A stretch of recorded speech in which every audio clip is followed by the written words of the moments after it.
Georgia cornerback Kelee Ringo, a polarizing name. Is there a chance that he could be the best rookie cornerback drafted after year one? We'll discuss it next on the Locked On NFL Draft Podcast. You are Locked On NFL Draft, your daily podcast covering the NFL Draft. Part of the Locked On Podcast Network, your team every day.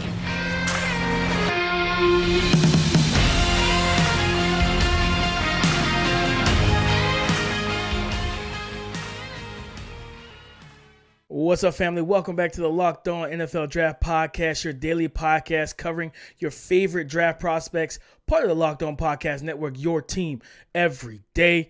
I'm your boy, Damian Parson, always on the ones and twos. You can find me on Twitter at DP_NFL. I'm a national scout with the Draft Network and your favorite and local running back guru. And as always, to talk championship things and rings, I got my guy, the champ, is here, Keith Sanchez. You can find him on Twitter at TheTalentCode. Talk to him, Keith.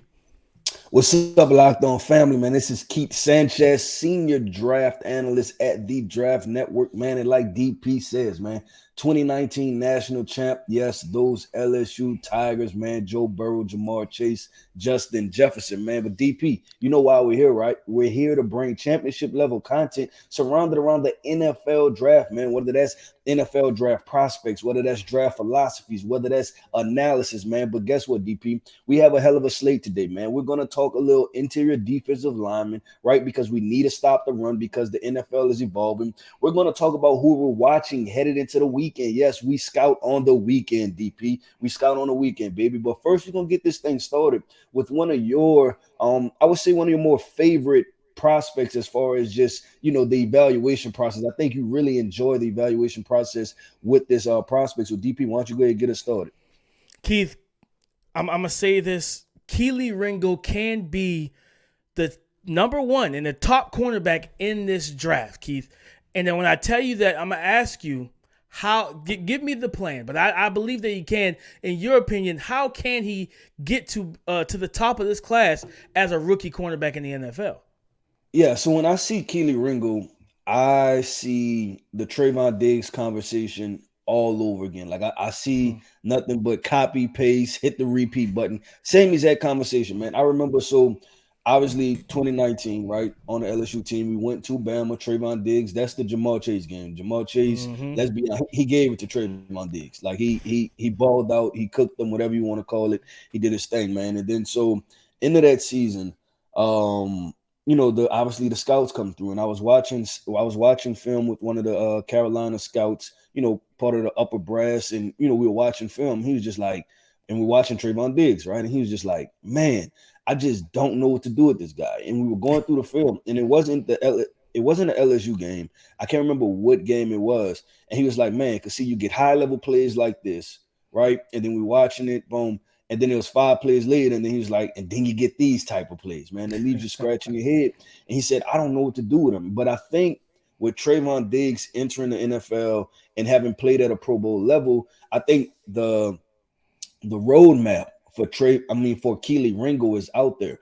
Put him in a cover 3 system, allow his athleticism to where he can carry receivers vertical. He can use his instincts to look back at the quarterback, and he can just simply make plays because DP, I don't know. I don't read your mind, right? But I know maybe one of the reasons why you say Kelee Ringo could be cornerback 1 is because of the athletic traits. And his athletic traits are one of the best in this entire draft. No, that's exactly it, Keith. You look at the physical profile and what you're going to get with a Kelee Ringo at 6'2", 207, a guy that ran, 4.36 in the 40-yard dash. So that straight line speed is absolutely there, Keith. So for me, it's like, it's all about going. Even I love the Trayvon Diggs, discussion that you brought to the table. I would even go back to last year's class, right? Sauce Gardner and Tariq Woolen. Now, right. Polar opposites of where they were drafted, right? But both were all pros, Keith. Both players played at a high level. And I think when you look at it, what got them there, Keith? You put them in the right positions. It's very simple. To this day, Keith, because we weren't here, last year, but I still believe Derek Stingley, Stingley was the top corner in that class, but he went to a cover 2 scheme. He's a man-to-man corner. You're not going to get the best out of him. The Jets drafted Sauce Gardner and knew what to do with him. Hey, we're gonna put him in cover 3. We're gonna let him be him. The Seattle Seahawks has run cover 3 and with some personnel switches for a long time. Man, Tariq Woolen, go do your thing. Go be you, big dog. And that's why I feel like teams like a Trayvon Diggs as well, just put them in what they do best. Allow them to protect deep thirds, right? Limit their responsibilities too. Where when you do man them up, Keith, you man them up against the right matchup, right? Do you want Kelee Ringo constantly in man-to-man coverage, 80 snaps versus Stephon Diggs against Tyreek Hill, against Jalen Waddle all game? Probably not. But if you put them in cover 3 where it say, well, you know what? Y'all not beating me deep. You know you guys aren't going to get over the top of me. Now you got to figure out other ways to get those guys the football. That's how you get the best out of them. With those traits, and we've seen them, Keith, he played a lot. He played a good bit of man at Georgia, but he also played zone as well. Right. Okay, now let's talk about the other flip of the coin, because I feel like there is a part of our listeners, right? There's probably a segment of like, hey, Trayvon Diggs, and pulling up the stats, right? And the stats are the stats that, hey, Trayvon Diggs gives up X amount of yards, right? He has low-level plays even with the Dallas Cowboys. So how do you offset that part of it, right? When drafting a guy and talking about he can go this high? I think, the biggest difference, and yes, the stats are the stats, like you said, but Diggs he's a gambler too, right? Like he's got that riverboat, type of, I'm going for it. Like if you show me something short, I'm going to jump it. And it works, and then it gets him beat. You know what I mean? So it's like trying to find that calm balance for him. But Ringo's not like that. Like he's more like he's more coverage. Like he'll make plays on the ball if you give him the opportunity. He picked off Will Levis. We know he got Bryce in the national championship game that he returned for 70 yards for a touchdown, right? That pick 6 to really put the icing on the cake. So if you give him the opportunity while he's in coverage, he'll make a play on the ball or attempt to, but he's not going to be super aggressive in that regard. So I think just putting him in that cover 3 scheme and allowing him to play his game, right? Like whereas everything is, I don't want to say it in a negative light, Keith, because when you use the word simplified, people take it the wrong way, but it's simplified in terms of, okay, side saddle bail technique, drop into the deep thirds, right? Hit your landmarks, and anything that triggers underneath, or anything that other routes that happen underneath, if the ball's thrown, you trigger down, right? Whereas man to man, you gotta handle every route that could come out of that receiver's bag, right? Whatever they call, you're the man responsible for covering that. That's why it's called man coverage. So I think that's the difference. Like I said, main thing for him is just getting into the scheme that's going to allow him to play with less stress on the mind, where he doesn't have to worry about all those things, Keith. Yeah, I agree. So listen, I think, man, we're going to have more conversations around Kelee Ringo, because I think this is a guy that let's stock, right? Like we always talk about stock up, stock down. This is a guy whose stock has, been all-time high, and then, it reached some lows, and then it creeped back up again. So I think if I had to guess, if you had to ask me, like, what would the NFL do? I think he will find himself somewhere in the first round. So that's why, bringing up his name, talking about him, because I think he is a name that will be called, because the athletic testing, being a winner, the upside, the past, examples we have of these type of corners having success in the NFL. He just needs to go to the right scheme, and I believe that this is a guy who will definitely thrive, man. Listen. No, real quick, Keith, I want to put a quick bow on. I want the listeners to understand, too, is like, we're not calling him CB1 right now.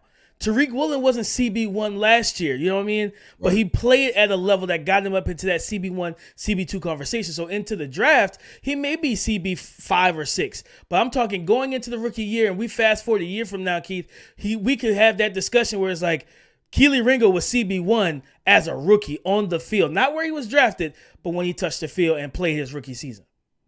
Yep. No, I agree, man. I agree. So this is going to be an interesting conversation with these cornerbacks. But DP, man, we were talking last night, and I said I wanted to have another conversation around these interior defensive linemen, man, because, there's talk, but I feel like there's talk around Bryan Breese, right? Like Clemson defensive lineman Bryan Breese. But there's some other guys after I watched the film that I said, you know what? We need to throw their names in the conversation, because I think they have a lot of the same highs and a lot of the same lows. So coming up next, man, we're going to get into this defensive line conversation, because there's a lot more to it than just Clemson's defensive lineman Bryan Breese. Today's episode is brought to you by Ultimate Football GM. Guys, you've heard me talk about this mobile gaming app before, and if you've ever thought that you would make a good GM, which I think all of us have at some point in our lives, you got to give this game a try. I promise you, it's not as easy as you might think to create a dynasty, guys. Whenever you play this game and play Ultimate Football GM, you get to control and manage every strategic aspect of your team as you play through seasons and lead your team to glory trying to build a historic dynasty. I promise you, with Ultimate Football GM, you're responsible for controlling the destiny of your franchise. Listen, hiring the right coaches and coordinators. We all complain about that, right? Managing all the finances, including negotiating player salaries and terms, navigating your franchise through free agency, the draft, injuries, player personnel issues, and all the ups and downs of a season. All of this in a challenging and realistic gaming world. Ultimate Football GM is completely free and playable offline. Play on the go as you want and when you want to. Locked On NFL Draft listeners get a 100% free boost to their franchise when using the promo code Locked On in all caps in the game store. That's Locked On in all caps. So make sure to check it out today. To download the game, just visit ultimate-gm.com or look it up in the app stores. That's ultimate-gm.com. Ultimate Football GM you start your dynasty today. Keith, the interior defensive line is like a cluster right now. And the name that, especially as we get to the back of the first round, early second, a guy like Bryan Breese, whose stock has kind of dropped a little bit. But there are other guys, Keith, that have caught your eye, man. Talk to us. Yeah, so we talk about Bryan Breese first, right? And this is a guy that we know is 6'5", right? 300 pounds. A guy that flashes real athleticism, able to get into gaps, be disruptive in the run game. This is a guy that can apply pressure via rushing the quarterback, right, from the interior defensive line position. But watching the film, there were two other names that I want to invoke into this conversation that I think need to be moved up, or they're very comparable, right? So you find the value in it, or you figure that part out. But that's Auburn's interior defensive lineman Kobe Wooden, and that's Florida's defensive lineman Gervon Dexter. I'll start with Gervon Dexter. Gervon Dexter, very similar measurements, right? 6'6", 300 pounds. You watched the NFL Combine. You've seen how fluid he moved. At Florida, he played multiple positions. And then this is the thing. Well, I see the highs and the lows are the very same. You watch Gervon Dexter and you just cut on highlights, you're like, oh, man, this is a top 10 pick all day long, right? Mm-hmm. But when you actually watch the film and you dive into that part, what do you see? You see a guy that plays too high from time to time, right? Like struggles at time to get off the blocks. And I think that's very comparable to what Bryan Breese. So that's where I was kind of at with this conversation, where I'm like, man, you still need to pull the same thing out of both players, right? Like it's kind of very similar things to where they offer you high pass rush stuff, or they're really good athletes, but against the run, you're like, oh man, we got to fix some of this. No, and we talked about Gervon, during Stock Up, Stock Down earlier this week. If you haven't checked it out, you should do so. We talked about him, and he was one of my guys that had Stock Down because I was so high on him for the expectations I already had. I was so high off of his summer tape, off the past season, that this year wasn't, it left me wanting so much more. But I agree with you. You can't teach what he has. So now it's all about getting that like consistency and then putting him in a rotation where he doesn't have to play all of the snaps and all these different spots on the defensive line. Like, 'cause that's the context of a guy that's at times, Keith, he looks tired because their defensive line depth was poor at Florida this year.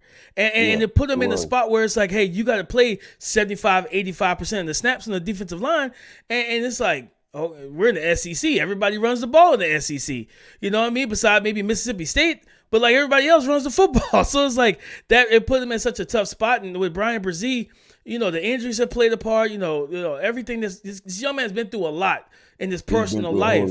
A whole lot, man. So it's like now, hopefully with all that stuff behind him, leaving, Clemson and detaching from a lot of that's happening, in his personal life, get to the NFL and just become more consistent, snap to snap, right? Like you want to play him as that 3-tech, that single gap penetrator, not ask him to do too much in terms of double teaming, handling double teams and duo blocks and trying to maintain, gap integrity versus those type of blocking concepts. One of them one-on-one with guards where he can be a disruptive kind of monster. What we saw early in his career is like a true freshman, Keith. But you mentioned Kobe Wooden, and of all people, that's my guy.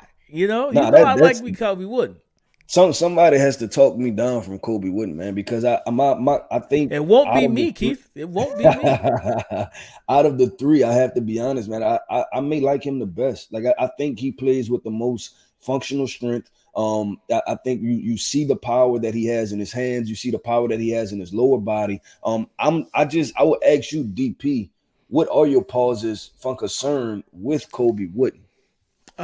Just getting more consistent versus the run, but I'll give some context to that to our listeners as well, to the family. I sat down and spent some time, back in December with one of his former defensive line coaches from Auburn, who was there for a couple years, while basically the whole tenure of Kobe and Derek Hall and all those guys. And the one thing he told me was like, man, we weren't good around for these kids in terms of the coaching staff. Like there was a lot of turnover, 3 defensive line coaches in like 4 years of his 4 years being there, Keith. When I talked to Coach, he said, listen, each defensive line coach taught him something different every year. So there was no consistency on how he had to face the run, how he hand placement and deconstructed blocks. Some guys say, hey, just bull rush. Some say hold at the point of attack. Some say be quick and evade and slip blocks. And it's like, then you see a young man who's just thinking on the field on certain rundowns, Keith. So it's like just from that aspect, getting into the NFL and just finding that consistency, because the one thing Coach said, I've seen him when he's on and when he's full steam ahead, like when he's consistent and he's on, he's unblockable. And I was like, I see that on tape. There are so many reps, and I know you've seen it too, where it's like, bro, they don't know what to do with him. That Missouri game, bro, he was a monster in that game. Like, you know what I mean? I don't know who the quarterback was, but I'm sure he wasn't happy with the interior offensive line because Kobe Wooden was in his face all game long, but also versus the run in that game as well. So just getting consistent, kind of what we talk about with Breese and Gervon, being consistent snap to snap versus the run. But I think placing him, they also played him all over too, just like Gervon. You see him standing up like an edge rusher. It's like, bro, he's like 285, 290. Like, what are we doing right now? Auburn, like they did a lot of weird stuff at times for whatever reason. But I think those are the reasons for pause, but they're correctable, Keith. Yeah, no, I agree, man. And that's why I'm high on him. I'm like, okay, like I'm going to be extremely aggressive. This is a guy that I'm going to pound the table for, because I think if you get what you can get out of him, you're talking high level football play. And I'll even say it's probably first round level football play. And when you think about a draft where, let's be honest, there's probably 3 or 4 blue chip prospects. Then there are a couple, A+ prospects sprinkled in there. And then it quickly goes to B, right? Like it quickly goes to B level prospects. Kobe Wooden, man, with just 1 or 2 more good games or whatever the narrative may be, could be right there in that conversation because you see the high level football play. So this is another guy that, like I said, man, I'm extremely excited to watch his NFL career, see where he goes in NFL draft, because I think that's going to be so important. And man, just to add more context, that's why we have these conversations around this interior defensive line groups. I want y'all, man, to go check out Gervon Dexter, interior defensive lineman from Florida. Go check out Auburn's interior defensive lineman, Kobe Wooden. Check out Bryan Breese, right? Check out all 3 of these guys and see like, okay, man, so when we're going through and I'm like, hey, I want my team to draft this, you know exactly what your team's getting and you're feeling like you're getting good value. DP, listen, man, we dive into the film. That's what we do. But we want to get into letting the people know, man, letting the listeners know who we have coming up next. So that way y'all can, possibly hop in, watch these guys with us or be looking forward to. So coming up next, man, it's a who we watching segment. We're going to go over the guys that's next up on our list to watch and let you know what are the more intriguing things that we are looking forward to from these prospects.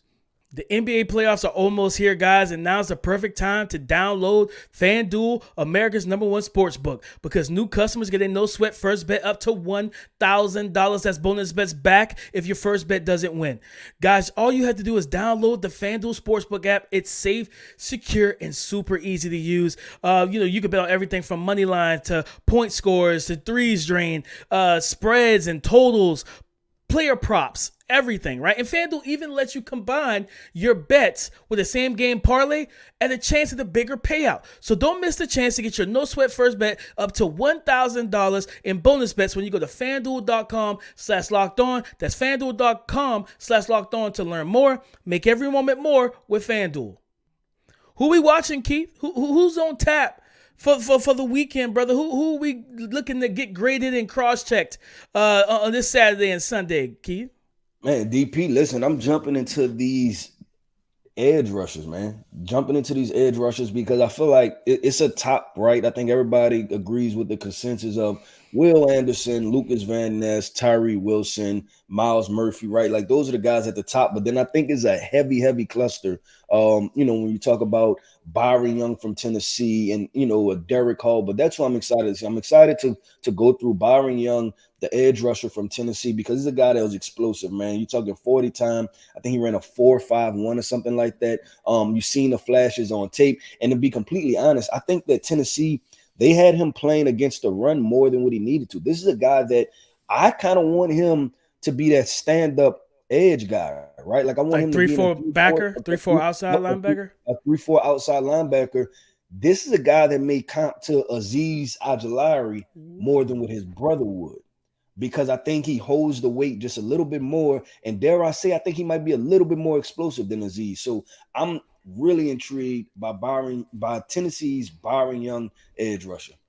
No, I like that, and I was a big fan of Azeez coming out, and Byron Young has a great story. So if you haven't read up on him, please go check it out. This young man has a lot of reasons to root for him, Keith. For me, man, two guys that's on my list that I got to get eyes on also with the edge group is Isaiah Foskey from Notre Dame, a guy that talk about stock kind of fluctuating, Keith. Yeah, that's gonna be so interesting, man, because you're talking about a guy that was probably a top 15, top 20 pick, right, when heading into the season, and that thing just kind of slowly. It wasn't just a quick fall, right? It's just kind of gradually everybody just kind of backed off a little bit more and more. So I'm glad you brought that name up, DP, because I'll be intrigued to figure out one way or the other, right? Are people sleeping on him, or is there a reason why this name is kind of falling out of NFL conversations? No, 100%. And also as USC's defensive end, Tuli Pelotu, man, a guy that just looks good. He when you watch him, watch that USC defense. He's the guy. He's the guy that you got to stop, the guy you got to block. So I can't wait to dive into those two guys tape and then get my final look at Will Anderson Jr., which I know what he is. He's the Terminator. He's the scariest man in football. But I want to get my eyes on him again and finish my cross check with him so we can go ahead and get his final grades in. But those are the three guys on my watch list, Keith.